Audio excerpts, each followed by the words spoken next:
భార్య ఇంటికి ఆభరణం. నేడు ప్రపంచ వివాహ దినోత్సవం. భరించేది భార్య, బ్రతుకునిచ్చేది భార్య, చెలిమినిచ్చేది భార్య, చేరదీసేది భార్య. ఆకాశాన సూర్యుడు లేకపోయినా, ఇంట్లో భార్య లేకపోయినా అక్కడ జగతికి వెలుగుండదు, ఇక్కడ ఇంటికి వెలుగుండదు.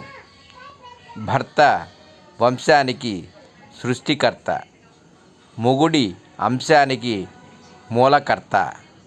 కొంగు తీసి ముందుకేగిన, చెంగు తీసి మూతి ముడిచినా తుడిచినా తనకు లేరు ఎవరు సాటి.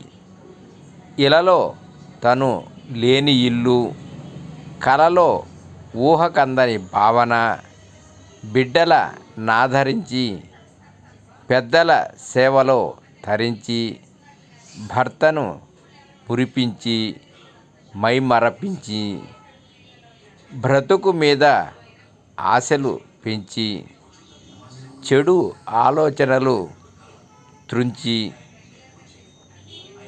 భ్రమరములా ఎగురుతూ భర్తను భ్రమల నుండి క్రిందకు దించుతూ, కళ్ళు కాయలు కాచేలా, భర్త జీవితాన పువ్వులు పూచేలా చేసిన జీతం లేని పని మనిషి, జీవితాన్ని అందించే మన మనిషి. ఏమిచ్చి తీర్చుకోగలం భార్య రుణం? ఆమెకు భారం కాకుండా ఉండడం తప్ప.